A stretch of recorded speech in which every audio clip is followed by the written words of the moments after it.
all of you are here.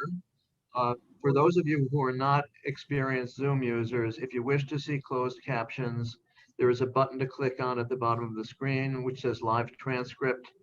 Please also click on mute so that we don't hear background noises such as sirens and dogs barking in your house or apartment. Just to let you know, we are recording this. When the recording is ready, we will post a YouTube link on our website for others who missed it tonight, or if you want to go back and listen a second time. So this is a very important meeting. Those of us with hearing loss know that the challenges we face are not limited to our problems hearing. There are important psychological and relationship challenges that we face as well that accompany our hearing loss. Our speaker tonight, Dr. Michael Harvey, will discuss these challenges. Dr. Harvey provides training and consultation on mental health issues having to do with hearing loss, including consultation and training for audiologists regarding motivational interviewing and the psychological aspects of patient care. As a clinical psychologist, he has a private practice in Framingham, Massachusetts, and was a consultant faculty at Salus, I'm not sure, University, where he taught online courses relating to the psychosocial aspects of hearing loss. He has published over 50 articles in the field, many of which appear in the HLAA magazine. His latest books are Listen with the Heart, Relationships in Hearing Loss, and the second book, The Odyssey of Hearing Loss, Tales of Triumph. If you have a question for Dr. Harvey, please type it in the chat box, and at the end of the presentation, I will read aloud as many questions as we have time for. Even if you are not posting questions, you should keep the chat box open to avoid the orange chat icon that keeps popping up and covering the captions. If you prefer not to see the chat, you can drag and drop it to the side of your screen. So that's all I've got to say at the moment. Michael? Okay, thank you. It's a pleasure being here. Thankfully, there are no airplane delays this time, so I'm here on time. We're going to talk about everything, including the kitchen sink today. And this is in preparation for a discussion, questions, answers, comments, self-esteem and coping tools, isolation, depression, anger and rage, family tips, managing tinnitus, and COVID-19 hearing loss.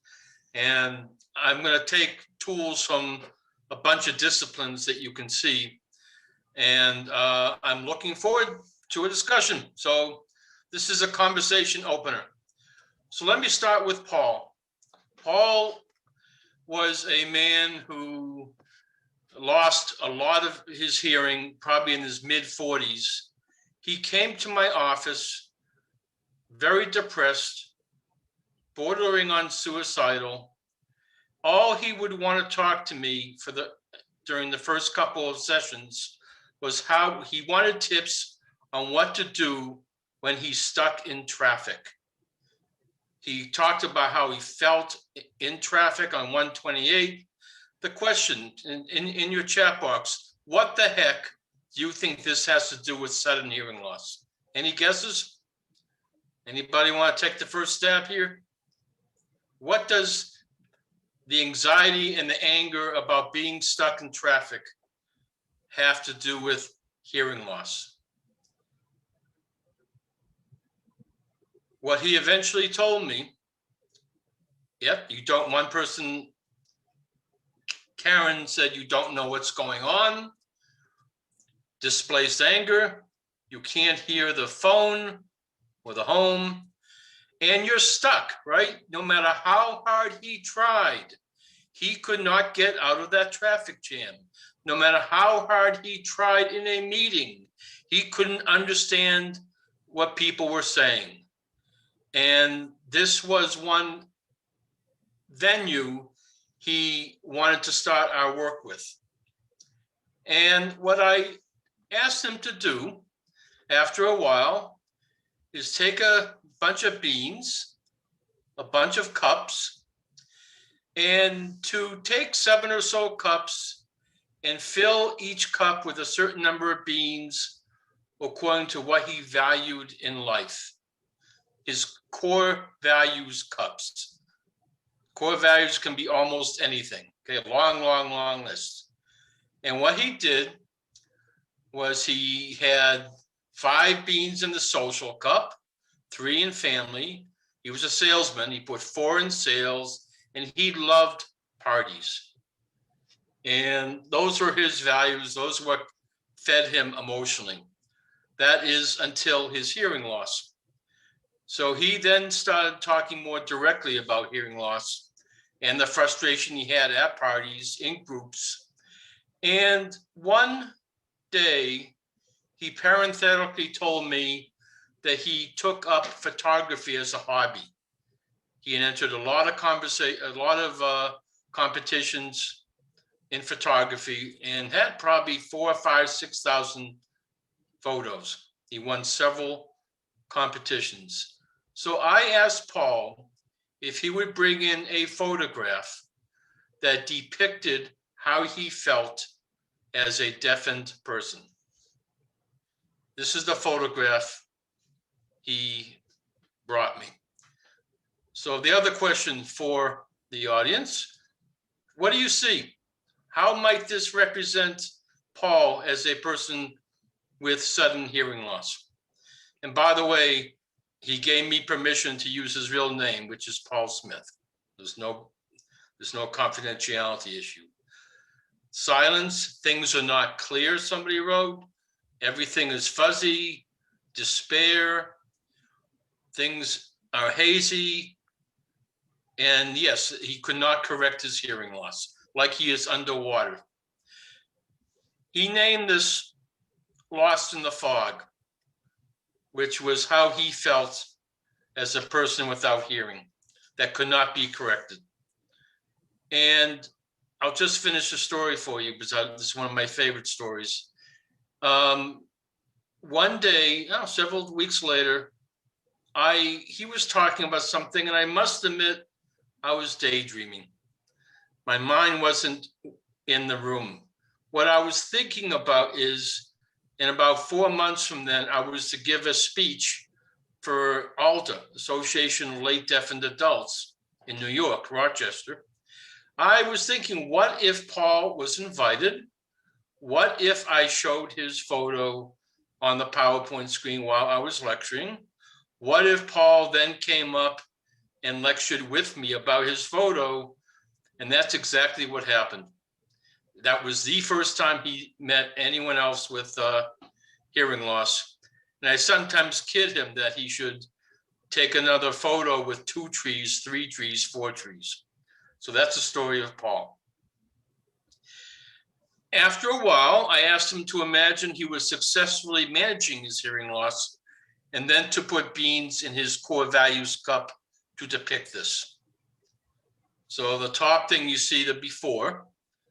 Now, social lost a couple of beans. Family gained a couple of beans. Sales, his job remained constant.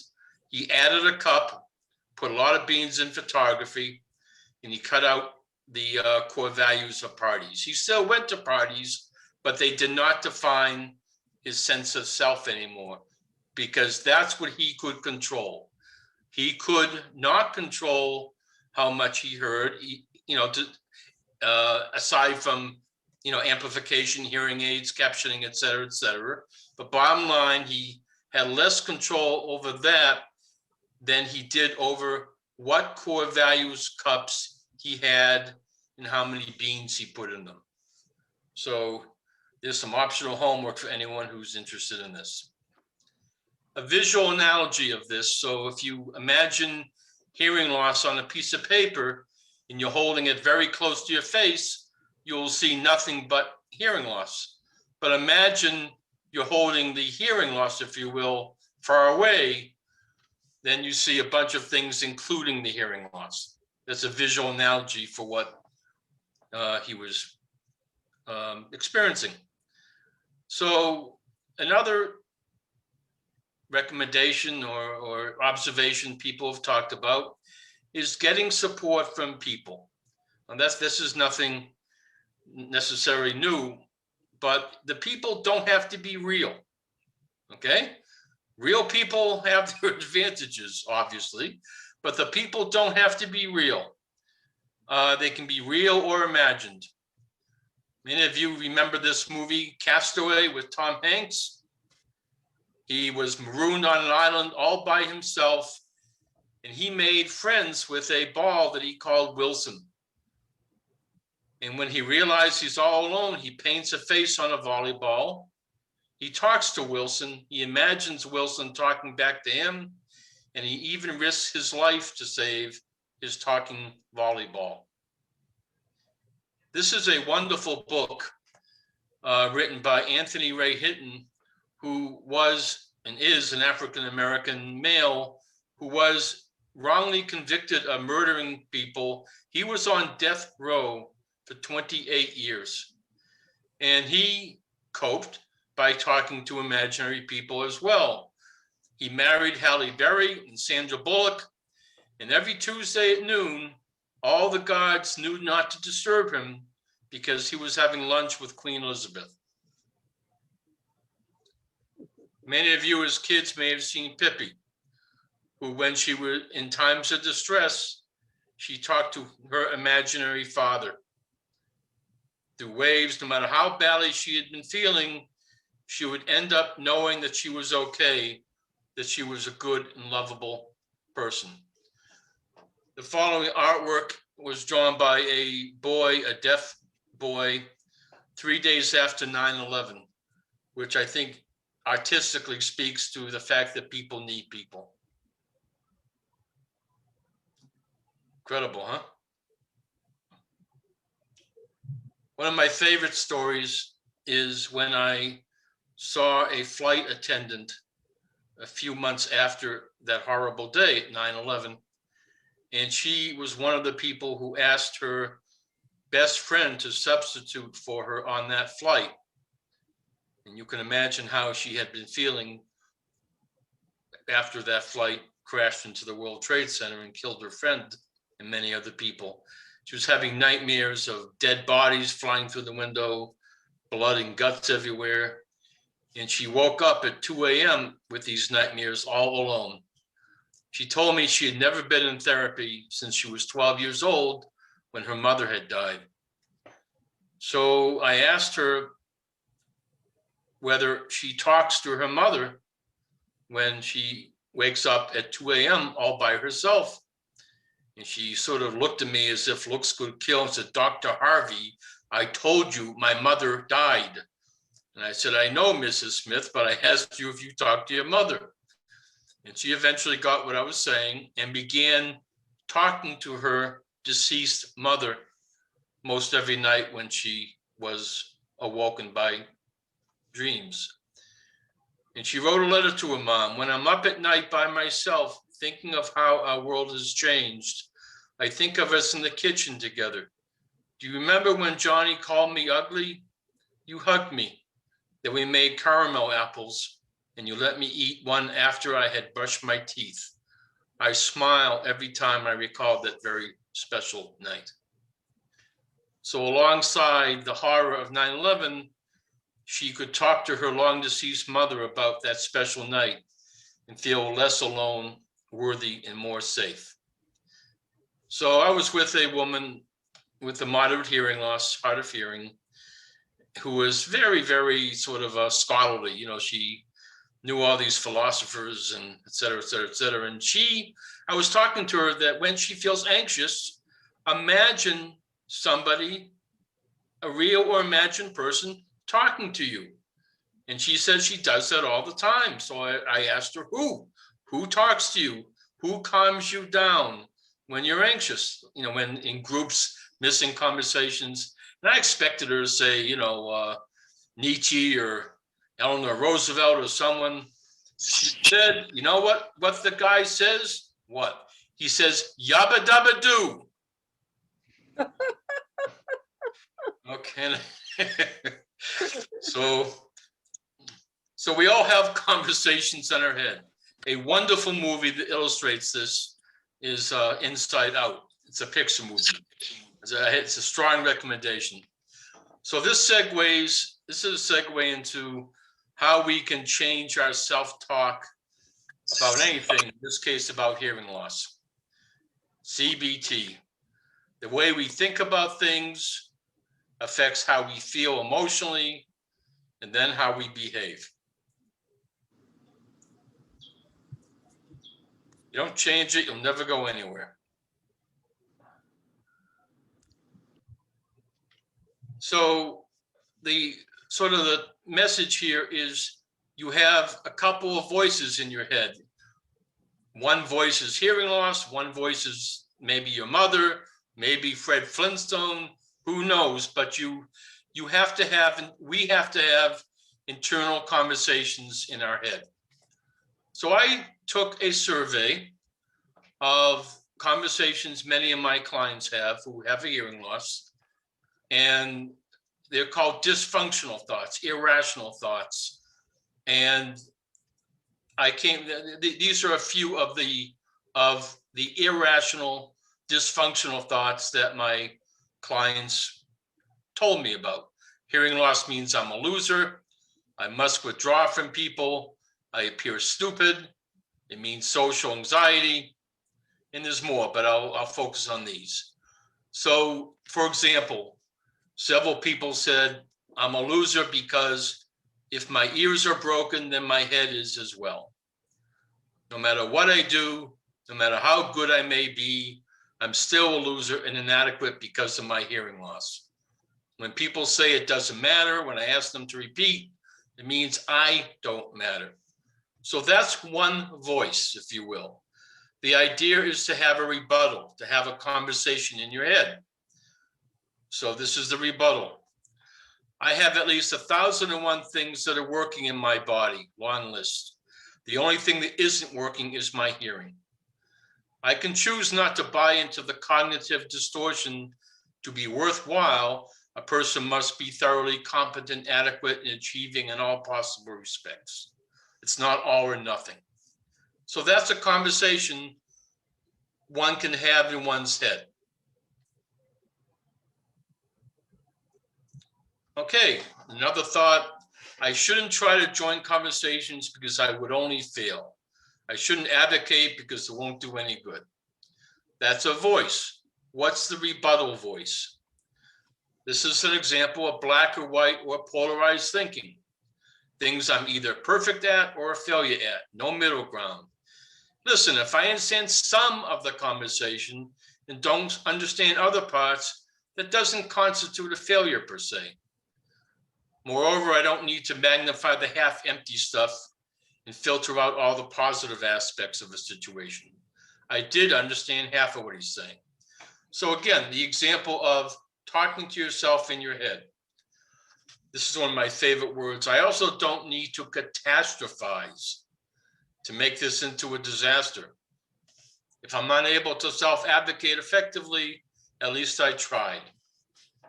Many of my clients and other people equate appearing stupid with hearing loss. Many special things shared with me have been lost because I can't hear whispers, and I'm often too embarrassed to say so because then I'll look stupid. People think I'm dumb because it takes me longer to process information. My fear is that people will think I'm stupid. Okay, so that's a voice. What do you say back to yourself? I can choose not to subscribe to what's called emotional reasoning, the belief that what we feel must be true automatically is true. That if we feel stupid and boring, then we must be stupid and boring. I don't have to buy into that. And I could also stop catastrophizing about the possibility that people think I'm stupid. Now, you know, this person said, if everyone thought I was great, that'd be swell, but I need a core group of people. That's all I need. Social anxiety. The jokes that I can't hear must be about me. People often whisper, gossip about me that I'll never know because I can't hear. I cannot mind read, therefore I don't know that other people are talking about me. Now, this is a fun word, which I want to make sure the captioner gets correctly. There's a wonderful story about an old, a former cognitive behavioral therapist, Albert Ellis, who was with a woman who said, people must like me. I need to be respected. People must respect me. They must think I'm a good person. And Albert Ellis said to this woman, when you start thinking that everyone must, like you, respect you, yell at yourself to don't masturbate in public. Don't masturbate in public. Sure, it would be nice if everyone liked you, respected you, but it ain't necessary. And if people are laughing at you, this is a very sort of famous image. You can think of a person on a toilet with a banana in his ear. It's one great way not to feel intimidated. So let's talk about anger and rage. I once was asked to give a workshop for a group of med students with Scott, a deaf man colleague. And it was going to be 3 sessions. Scott and I would do the first session. Then Scott himself would do the second session. And then I would do the third session alone. So, we worked together before. Right now, I'm sorry, we worked individually private. So we didn't think we needed a lot of time to prepare. So the first session goes fine. Then the second session, Scott takes over, and I'm there in the audience, sort of. The first thing Scott says to these doctors, "You think you're so damn smart? You don't know what the hell you're talking about. I can't stand doctors like you who are arrogant, who don't listen to us, who don't care what hearing impaired people need." And he went on and on and on and on and on. The first thing I thought to myself, well, we probably should have prepared together. The second thing I thought to myself was, what the hell am I going to do? And I tried to stop him, to derail him. Nothing worked. He kept going on and on for 1 solid hour, berating those poor physicians who wanted only to learn more about hearing loss. Then comes the third session. I was there by myself. Scott didn't come. What do I do? Well, the first thing I did is I conveyed my sincere apologies to the students. They didn't deserve the abuse that they got. And then I said, but you know what? You got an unabridged glimpse into the fear, terror, anger, and rage that many people with hearing loss feel in your office when they can't understand what's going on. You got an unabridged glimpse into those emotions that patients would never openly share with you because, medical situations are intimidating enough anyway. And then Scott did give me permission to tell these physicians, or med students, that only 5 months prior, he was in the hospital with his wife to deliver their first child. His wife was having a miscarriage, but for 5 hours, Scott did not know what was going on because there was no captioning nor an interpreter present. He thought his wife was dying. So he had some reason to be angry and enraged. Anger and rage. We had a fun discussion prior to my coming on about how, you're all educators in a way. You inform people about the issues of hearing loss. Well, that is often true, but it does assume that the person wants to learn. So 30 years ago, give or take, I asked people for an example of what I called ordinary evil, which I defined as that which feels evil to the person, feels dirty, but it's so common, it doesn't make the news. People cutting in front of you in line. So one person, that feeling stayed with them forever, but you're not gonna go on CNN and see the headline, person cuts in line, right? And the point here is that I think anybody in an oppressed minority, including those with hearing loss, yes, they find people who aren't providing the appropriate accommodations because they don't know enough. You tell them, you educate them, they learn, and they then do it. There are other people who don't give a you know what. Okay? And that is what I'm calling ordinary evil. We can talk about that after the break, after my talk if you want, but that's ordinary evil. And one person knows about that. This is one of my idols, Elie Wiesel, spelled W-I-E-S-E-L. He was a Holocaust survivor. He witnessed his father getting killed at Auschwitz. And he said something, and he spent his life advocating to make the world a better place. He wrote 50 books. Those of you who have read Night in school, that's by Wiesel. And he came up, one of my favorite quotations of all time, talks about the value of advocacy, even if it doesn't work. In the beginning, I thought I could change man. Today, I know I cannot. If I still shout today, if I still scream, it is to prevent man from ultimately changing me. It's a wonderful quote, isn't it? So my only point in saying this here is, advocacy is beneficial. Hopefully it affects change with other people, but at least it prevents, it's good for one's own sense of self.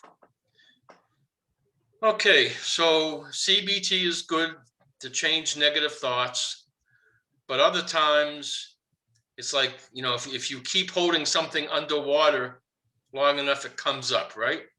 Some thoughts are dysfunctional, but they cannot be eliminated. This is from something called acceptance and commitment therapy. The power of positive thinking taken to its extreme is a rigged game doomed to fail, because it's not possible to think positive 100% of the time, right?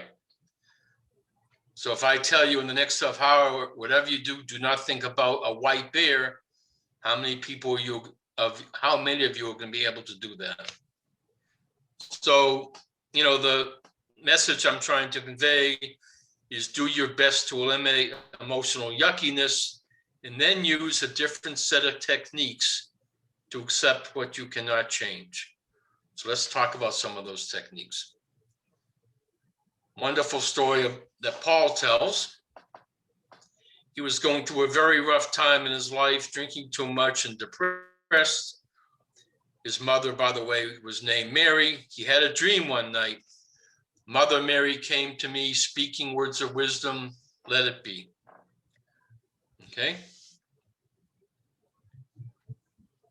This is also a wonderful book that speaks to what you do with emotional yuckiness that you cannot change. Murray Schwartz was a teacher at Brandeis University, sociology teacher. He had a student named Mitch Albom, and they became friends. And when Mitch graduated, he promised his teacher that he'll keep in touch. You know how that goes.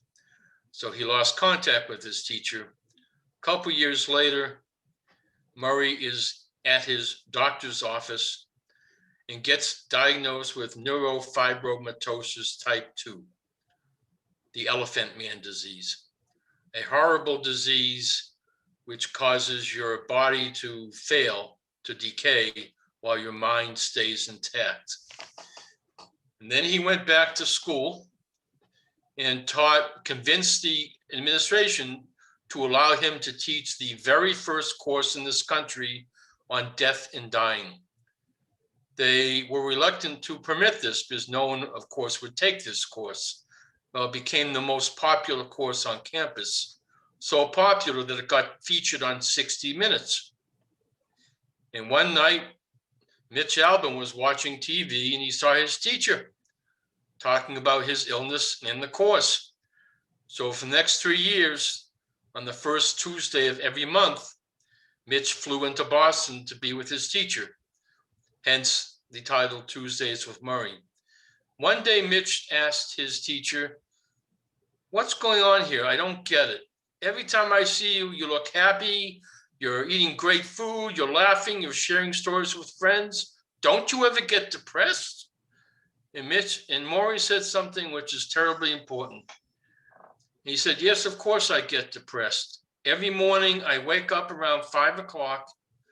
I cry for 20 or so minutes. I give it its due, and then I move on. I give it its due, and then I move on." So again, what to do with emotional yuckiness that we can't change. Okay, we are continuing with the kitchen sink speech here. Let's talk about families.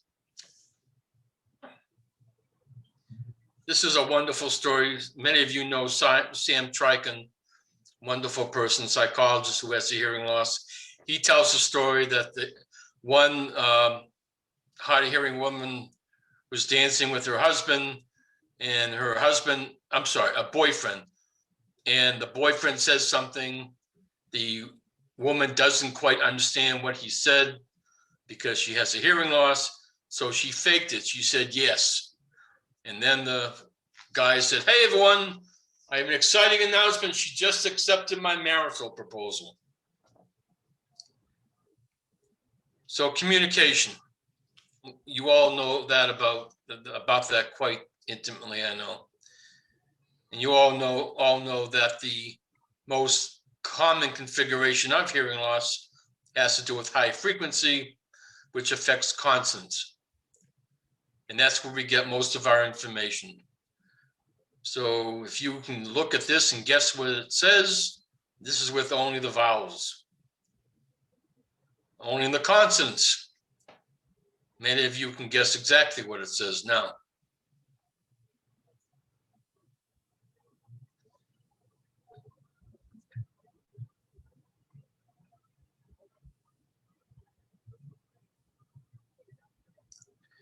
So I'm very big on marital policies and procedures. One of my favorite stories is when my wife and I started sleeping together. I'm sure some of you woke up now. Some of you probably were daydreaming now you're all of a sudden paying attention. When my wife and I started sleeping together, I woke her up at 2 a.m. to say I had a great idea for an article I wanted to write. Well, she looked at me and said, "Mike, we are going to have a talk tomorrow." Tomorrow came and she said, "Mike, from now on, you are to wake me up under one of two conditions and only two conditions. First, for a physical emergency. And second, this was nice, if you have a very, very, very bad dream." So we have had policies, procedures over the years, one of which was having to close the shower curtain. Okay. Every day I have to, is this awful? I'm feeling sorry for myself. Have to close the shower curtain, but I was able to negotiate every day except on May 19th, which is my birthday. So on May 19th, the shower curtain looks like this. Policies and procedures. So my point here is couples, you know this, I'm not telling anything profound here, need to have a policy about communication. Don't yell from the other room, And it's sort of like what was written about in a book about a business plan. It's not as important what particular business plan you have. It is important to have one, right? So to have some policy about communication is the name of the game. I want to say a few words about managing tinnitus. So I'll start with my high school girlfriend, Sue. Oh my God, I was going steady with Sue in high school, and 5 weeks we were going steady. She broke up with me 5 weeks before the big Pantherama dance. Oh my God, my world was coming to an end. It was, I can't believe I'm even talking about this. not in tears when I'm, 50 years later. However, she broke up with me, and I had to figure out a way to survive in the same room with 500 other kids at this dance, knowing Sue would be there. So I came up with what I then thought was a brilliant, brilliant strategy. I would make sure that I would not stare in her direction, even for a half a second, the whole evening. Okay. So I ask you, if I could do that, make sure I would not glance in her direction the whole evening, who therefore must I have noticed the most? Okay. So what I could have, should have, would have done, this thing isn't working, but is to, if I see Sue in the group crowd of people, just acknowledge it and move on without avoiding having to see her at all. So hold on to that story for just a minute and it'll become clear what I'm talking about. Those of you who know real estate, I suspect many of you, location, location, and location. The three most important words in pain management is distraction, distraction, and distraction. And if I were wiser as a high school student with Sue Feinberg in that room, I would have distracted myself, not try to avoid looking at her. So going to tinnitus management, if the more a person looks for it and and thinks about how distressing it is, the worse it's going to feel. So one of the techniques with tinnitus management is mindfulness. I'm going to do my best to give you a 2-slide or actually 3-slide synopsis of this. Mindfulness meditation is a wonderful tool. If any of you have had any experience you'll know, and I highly recommend it. So let's take a look at this example. Let's say someone's thinking, I'm not good enough. The other way to think about it in a mindful way is, I am noticing that I am having a thought that I'm not good enough. Okay? Or in the case of tinnitus, I notice that I'm having a thought that the noise bothers me. Now, there's a very, very subtle but very important difference in these two clouds. I'm having those thoughts and feelings, but I am not those thoughts and feelings. The I, me, is distinguished from the thoughts and feelings. And a visual metaphor, for some of you who like visual metaphors, if you can imagine a mountain, it being the self doesn't change, but the weather patterns, the thoughts around the mountain do change.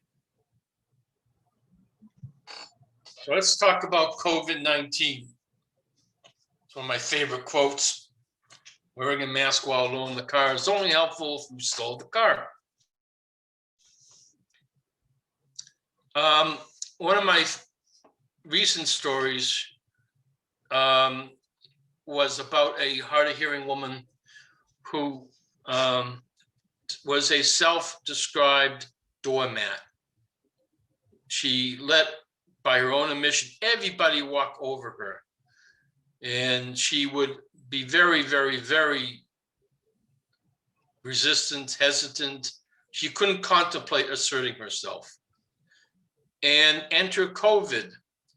And she was scared, as we all are or were or have been. And I asked her to imagine that the COVID around her has a voice. What would it be saying to you? And she said, it says to me, I'm going to kill you. And we talked about that a lot. And she attributes her newfound assertiveness. She did not ask people, would you mind standing 6 feet away from me? Would you mind wearing a mask? She did not ask, she demanded. And she, like many people I've talked to, say, God, this pandemic is beyond awful, and long list of negatives. However, it has taught me certain things too. For this woman, it taught her to no longer be a doormat, to set boundaries. So I had the honor of, of doing a seminar for HLAA last year for on dealing with COVID. So let me read you some of the quotations that came out of that discussion. In a way, I'm less isolated and quarantined because I don't have to feel lost in a crowd anymore. Everything has become accessible. I'm in self-isolation and have never felt so free, listening to the birds, watching growth in the trees, smelling the flowers. Many times in the busy world, I've said, I wish the world would just stop or slow down just for a little while. Now it has, and I can catch up and enjoy a certain peace. Raising my 9-year-old granddaughter, we are trying to make this a can-demic, a learning opportunity. She is journaling, and we are going to revisit this in a few years. There's so much to learn. I started enacting an hour of quiet time with my 6-year-old daughter today. She said she liked it. I've been FaceTiming with my grandkids, and we've discovered that scavenger hunts are great fun. They asked me to find things, so reverse scavenger hunt is fun as well. Most of us with hearing loss are in a better position in these trying times than so many on their best day. Maybe people without hearing loss will know what it's like to suffer from isolation. If situations become more restricting, I'm prepared for it. I'm ahead of the curve.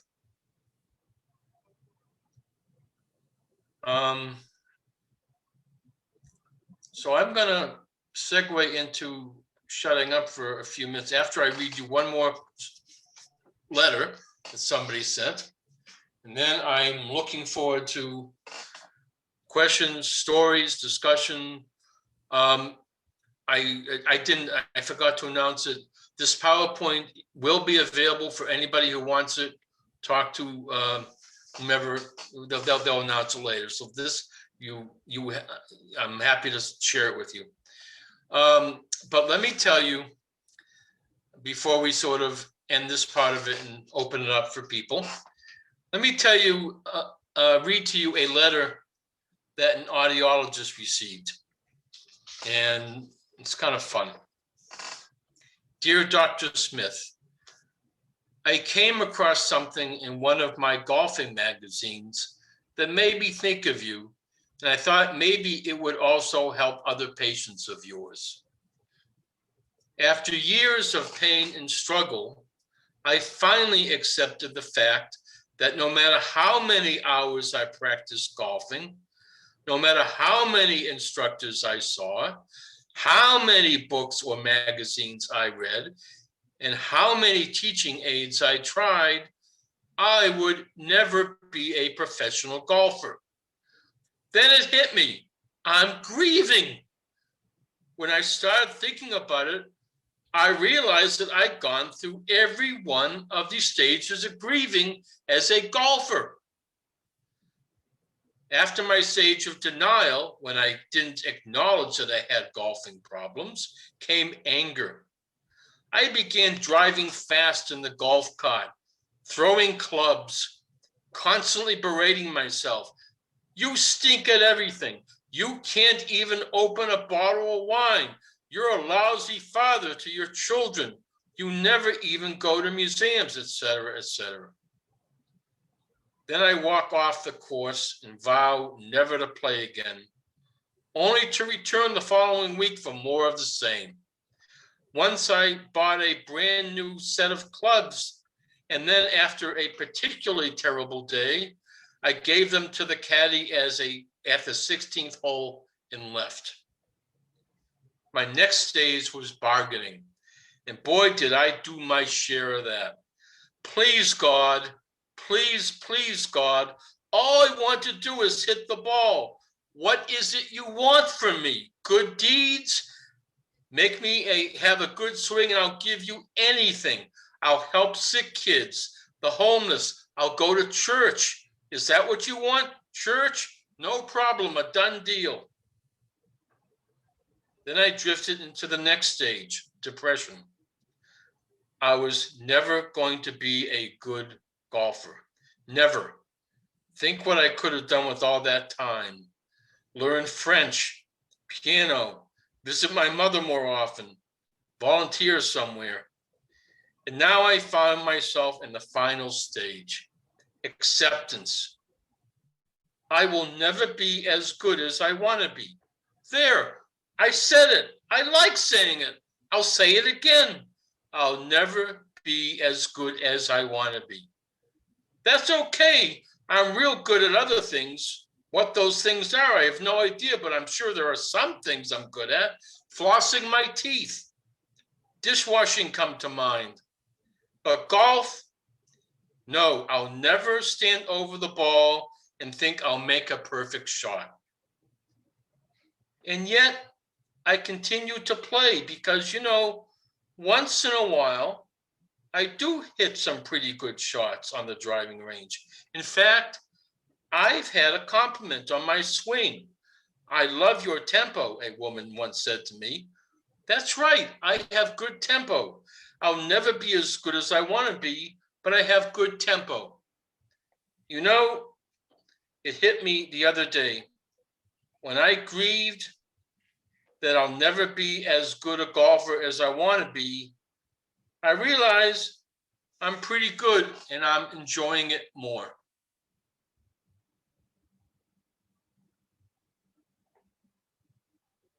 When I grieve that I'll never hear as much as I wanna, I realize I'm enjoying it more. Okay, boy, my kids often tell me I'm capable of talking nonstop for hours and days and weeks. And I managed to talk only for about 15 minutes. So I feel, I'm gonna tell them actually, they'll be very proud of me. But now it's time for me to stop talking and for you to start, so. Thank you, Michael. That was a terrific presentation. And I will say that the number of people who are still here is just about the same as the number that were here at the beginning. So I think that shows a high level of interest. If people have questions or comments, type them into the chat box. I will mention there was one question that did come up. Can you talk about when COVID tapers off and we go back to normal, do you have thoughts about what that will mean for us in terms of adjusting? Yeah. Oh boy, I'll try to keep this. My kids are going to be proud of me again, under 3 minutes. We have been through a collective trauma. And one of the hallmarks of a trauma reaction is avoiding reminders of the trauma. And it therefore is not unusual for people, and won't be unusual for people who finally are safe to nonetheless feel fearful of being with other people without socially distancing and wearing masks and all that stuff. Now, I know that there's some reason not to be careful anyway. I'm not talking about that medical piece of it. But what I am saying is the trauma that we've all been through will continue to be felt as people deal with their post-traumatic anxiety about being with other people finally. That's one of the effects I think that will be when people, and one person, Carol, said it's not the old normal. The other piece of this is similar to 9/11, when our country, or many people in our country, thought that we were invincible because of the ocean that separates us from others. Well, we're not, are we? The ocean doesn't protect us.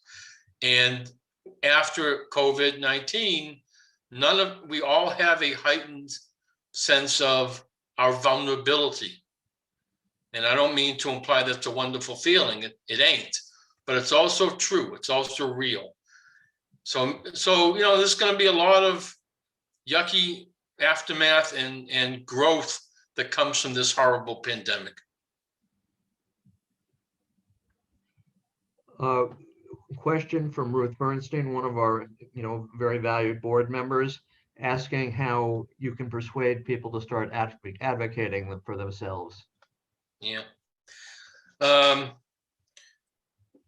think Elie Wiesel would say, per his quote, that one way to convince people to advocate is to not give up the hope that people will listen and your advocacy efforts will be successful in that regard, but to give up the expectation.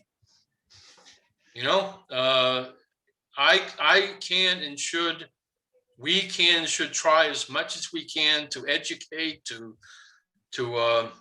advocate, long list, but to have the expectation that it's going to get through to people often sets us up for failure, and then we are less apt to do it again.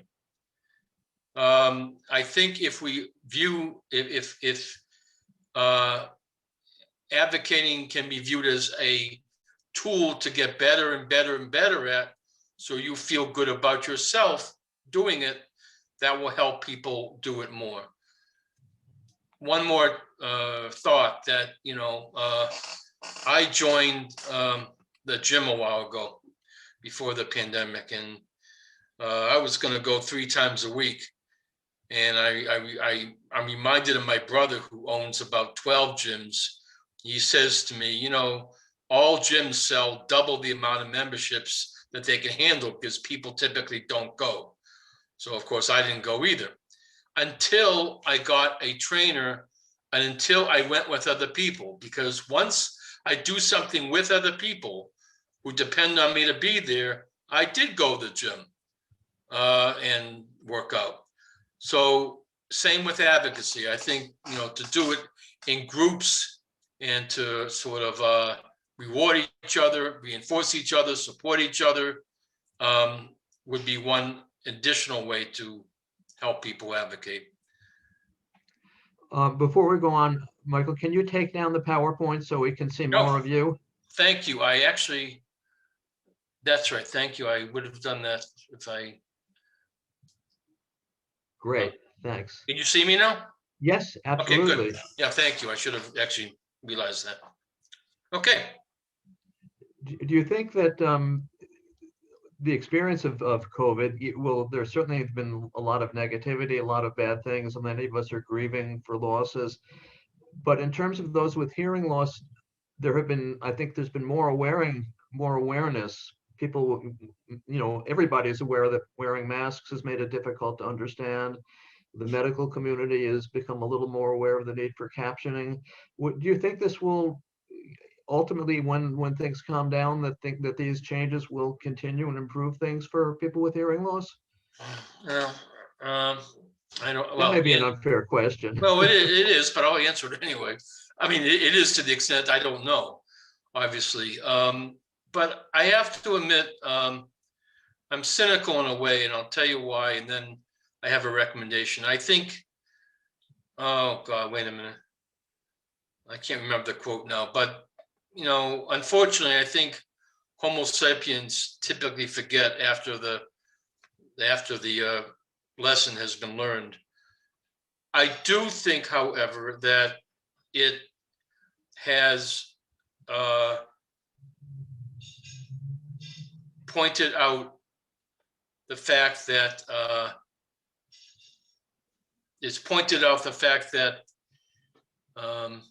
captioning is needed, and when people wear a mask, even a plastic one, which attenuates the sound, that still isn't adequate for speech reading or adequate communication. So I guess what I'm saying is, I think we need to keep reminding whomever of the lessons that we learned during COVID, because otherwise they are very quickly forgotten. So more advocacy, more self-advocacy is what you're More talking. self-advocacy and more, more referencing back to what we learned during COVID, but certainly more advocacy. And, you know, advocacy is incredibly powerful. And maybe the other answer to the other question would be, sometimes we know we see results not instantly, but many, many years later. And I will quote my grandfather, who had a wonderful saying: "The trouble with time," he says, "is that it often takes too long." So, you know, yes, advocate, but know that it may bear fruit much, much later, and after many, many people do it. Thank you. That's, I think, a very powerful answer. And are there more questions or comments people want to ask? Please type them into the chat box. Can I say something real quick? Hi, I'm Jan. I just want to say, Michael, thank you very much for being here. Yeah, it's just been a really wonderful treat to hear you in person. So thank you so much. Yeah, It's wonderful to be here for a bunch of reasons. First, I love this interaction. And second, I have my slippers on and sweatpants. I don't need to get dressed up. Just the top of me. Thank you so much, Jan. I appreciate that. thank you very much. Ruth, you want to say something? Ruth Bernstein, you raised your hand. I just want to say, Dr. Harvey, that you have demonstrated one of the most important things about dealing with hearing loss, which is to have a sense of humor. And I appreciate that a lot. Thank you. Thank you. I want to say something about, thank you so much, first of all. And let me just go off on a quick tangent, because humor is such a powerful self-help tool as well. And I'll tell you a story, which I hope you'll take it in the right way. It was published in one of the most prestigious journals of medicine, the New England Journal of Medicine, because doctors are also learning the value of humor. And the story in this journal was as follows. The doctors were working in the emergency room 30 hours straight, which is a typical shift, unfortunately. And everyone was tired and hungry, so they ordered a pizza. And the delivery person entered the waiting room finally after an hour with a bunch of pizzas, and he drops dead of a heart attack. And the doctors, Ruth, I think you know where this is going. The doctors are standing there looking at each other, and finally one person has the guts to say what everyone was thinking. "So where's the pizza?" Now, you know, listen, it's not a nice joke in some ways, but it does, in its place, humor is a terribly important coping tool. It can be used and be viewed incredibly disrespectfully if it's not done carefully and blah, blah, blah, blah, blah. But, you know, thank you. Humor can go a long way. I'll tell you one other quick story I spent many years studying the Holocaust. And one lecture I was at from a Holocaust survivor, one person asked the question, and it was a serious question. Could you find, or have you found, I should say, any benefits from having been at Auschwitz for 10 years? And the woman with a twinkle in her eye looked at the guy and said, yeah, now I can sleep anywhere. So again, humor, if done respectfully, is very powerful stuff. Thank you so much. Amy Logan raised her hand. Amy and Logan. Okay, Yes. sorry. I was asking how you turn people sideways from wanting to spend their time talking to you about your hearing aids. I'm very new to this. I was only diagnosed fairly recently. And I know I've had lots of questions in the past for other people, but I think I will find them very irritating to be asked things like whether or not I need to wear them all the time. How hard is it to change the batteries?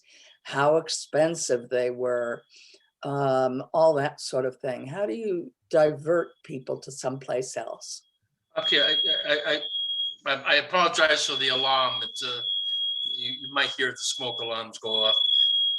But say your question again. I'm not quite clear what you're asking. That's one of the reasons I wrote it down. No, I asked how you handle people who are asking about your hearing aids, asking so that your entire conversation is about them.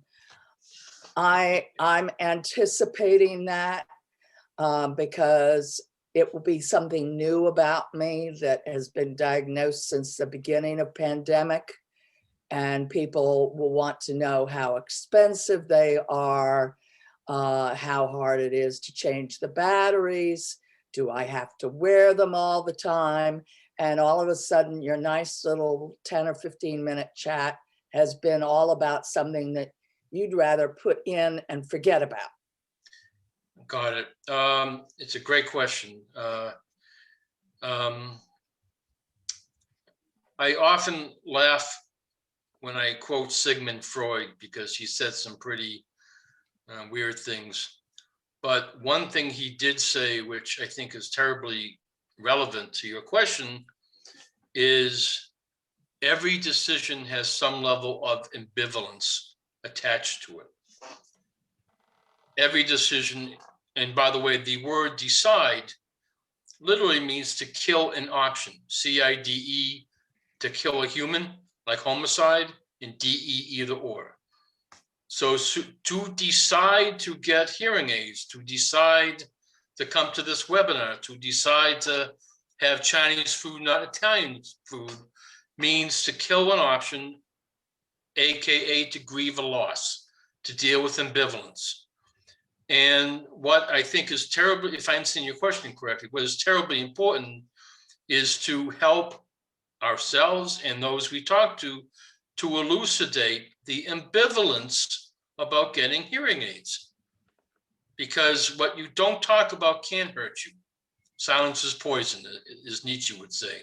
So to have a person talk about the possible benefits of hearing aids, list the possible not benefits of hearing aids. It costs too much.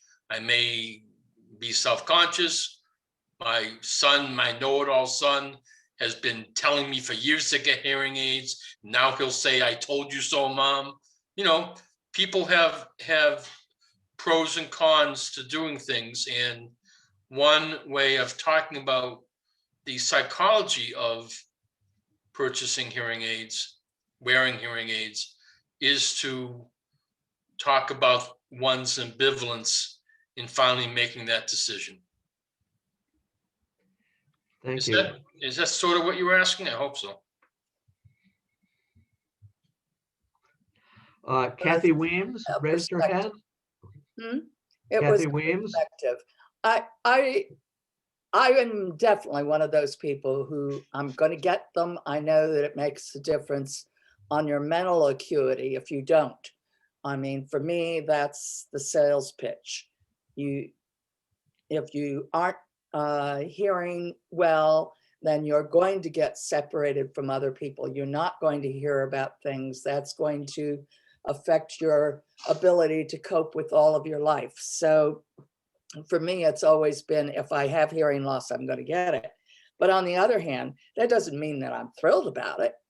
And so I'll make the decision, I'm getting them, and then, okay, it's like glasses. We don't talk about my glasses. Do we have to talk about my hearing aids? That's right. To make a decision to get a hearing aid, get glasses, long list, doesn't mean we have to feel thrilled about it. It means that we value the pros more than the cons. An audiologist, many of you know him, John Greer Clark, and I just wrote a couple of articles that are coming out in Audiology today about the value of hearing aids for terminally ill patients.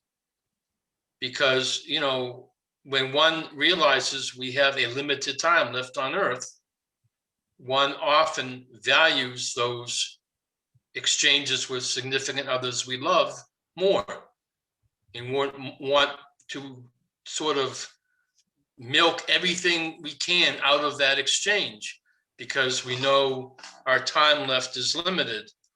And a number of people are beginning to talk about how getting hearing aids would be terribly important for people who know they have limited time left alive and want to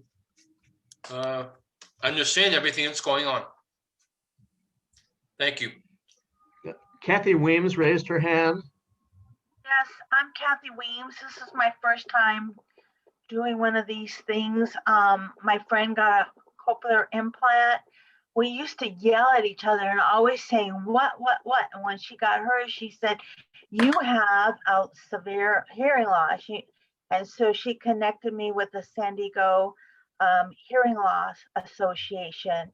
And I was granted 2 sets of hearing aids that I took to a university to have a free evaluation and programming them. And so they picked out one, and I've never been able to afford hearing aids. I've always been in poverty since I've been a little kid. I've lived with hearing loss most of my life, you know, being yelled at, I don't pay attention, whatever. And then when they had the evaluation, it made me angry because they're little noises, big noises, and then they have these words, and it's like bass, ball. Well, I can hear bass, but I can't hear ball, but what else would bass be? You know, and it got me really angry when they said it's gonna be, you just have slight hearing loss. And I've always been told that you don't really need it, you can get by. Yes. I started sobbing. I couldn't stop. I was just wailing. They said, what's the problem? And I told them, you don't know what the frustration. I've been written up. I've been fired. I've been told I don't take the job seriously. I've had my spouse when he was alive getting mad at me, you know, evaluated in the military and saying, you don't need to have a hearing aid. You can get by. And then with this COVID, people were negating when I say all the time, I have a hearing loss. And I couldn't understand, how come it takes me so long to process when somebody's talking? And now people talk extremely fast. Right. And get irritated. And now with electronics, which I don't know, and talking with a mask on and having to do everything on a computer, I've been lost. And before this, I just thought, you know what? I shouldn't even be on the face of the earth. Life has just passed me by. I can't get by anymore. Yeah. So I'm a little bit frustrated even when I'm dealing with, you know, these major things who help hearing loss. Yeah. Do you have Thank any you. comments on that? Yeah, I do. Thank you so much for this. I hear this all the time, and I see a lot of people nodding their head who hear this all the time and who experience it. One comment of one person comes to mind. It's not so much my hearing loss that gets under my skin, causes me frustration, anger, and rage. It's the being invalidated by many people. Oh, just try harder. You can do it. You're so lazy, can't, he hears what he wants to hear. All those comments that, understandably get under people's skin. Obviously it's different if you have a broken leg, it's visible. As you know very, very well, this is an invisible disability. I had a client with tinnitus ringing in his ears who was in this meeting with about 20 other people. He felt so alone because nobody knows what the noises I hear in my head. It's quiet for everybody else. They can't know. And when people often don't know what to say either. So they try to make you feel good. And, I'll tell you a quick story, then there's some more questions. There's another client I have who, horrible story, comes home, finds his wife of 30 years dead on the floor. And 2 weeks later, his friend says, Ed, I had a fantasy of dancing at your next wedding. And Ed had the presence of mind to say, thank you for your attempt to make me feel good, but your timing is a bit off. So, thank you, Kathy, that the many people who need to be educated and other people who simply don't have the capacity for compassion and who invalidate your experience and even diminish you for, quote, not hearing. Thank Hi, you. this is Jan. I just wanted to say, Kathy, I'm a member of the San Diego Hard of Hearing Association, so I'm glad you've come to us, and I hope I see you at some of our monthly meetings. We're a really great group, and we're always there to support each other. So hope to see you at our discussion group every month. Also, I wanted to add that I just needed to share this. I've worn a hearing aid my whole life. I was born with a hearing loss. And during COVID, this whole situation, now I'm listening to music because I love music. I hear what I hear. I don't know if it's normal, but now I actually am like, God, I'm so glad I have a hearing aid, that my lack of hearing, because if I take my hearing aid off, I'm deaf, But the fact that I can put the hearing aid on, that we have the technology. And so during this COVID time, I've actually focused on the fact that I can hear music. Oh my goodness, thank goodness. So I that's kind of my COVID experience, along with some of the security of isolation. It's okay to isolate during COVID, but I don't know. I just need to share that there's that part of being hard of hearing that you can see both sides of the coin. And I've been able to make that changeover, through COVID experience. Yeah, thank you. I want to actually add something. I'm looking at the chat log, and I want to comment on something, if I may. And this one woman is saying, I'm still coming to grips with, I think she means hearing loss herself. I think the myth in our culture is that if we work hard enough, we arrive at the stage of acceptance, of coming to grips with it. I think we are all in recovery. We're not recovered. Life is a process. Coming to grips with something is a process that ultimately never ends. And I think that I see many people who, as one woman put it, I've spent my life, coping with this and coming to terms with it. and and this is a quote from her, there has to be something wrong with me because every once in a while I get pissed off because I'm hearing impaired. And I just want to say that there's nothing to feel ashamed of. We are all, and the process is never ending. It's not something that, healthy people totally come to grips with and unhealthy people don't.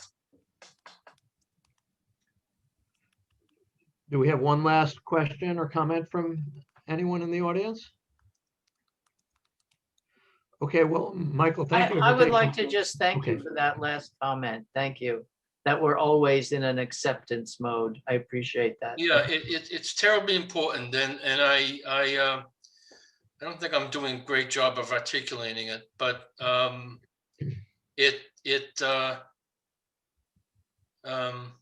tell you. Okay, let me actually tell you one of my. I love stories, as you probably figured out by now. I met this woman in the waiting room, a mother of a newly diagnosed deaf child who had been to several seminars or workshops on grieving and what have you. And I'll never forget this. Carol looked at me. I was about to shake her hand. She looks at me straight in the eyes and says, Dr. Harvey, let's get one thing straight right now. I do not feel guilty. Because, she was supposed to feel guilty and she doesn't. We have this kind of craziness, in quotes, that people should think and feel certain ways or it's not good enough.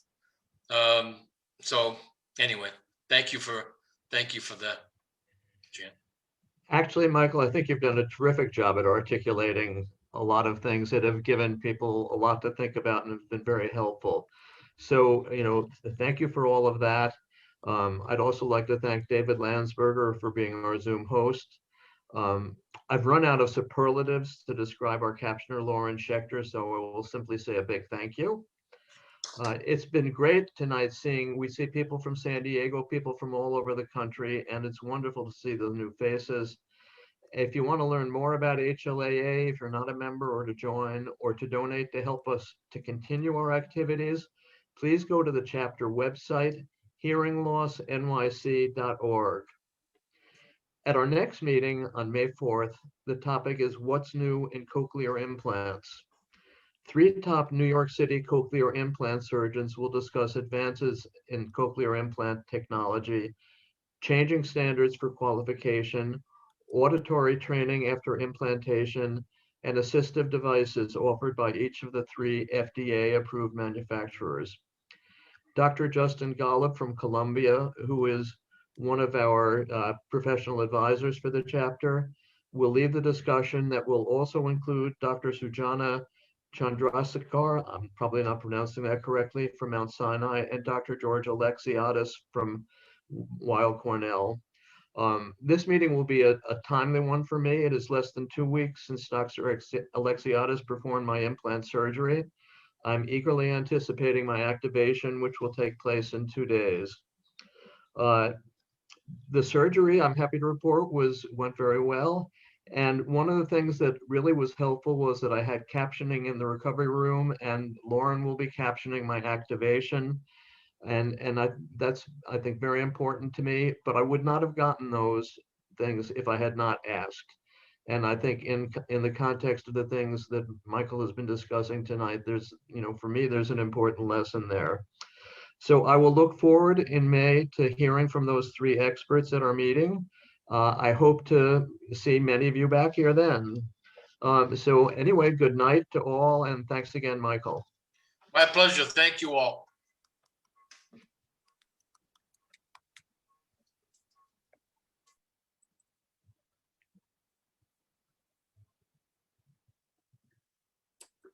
Thank you. Bye-bye.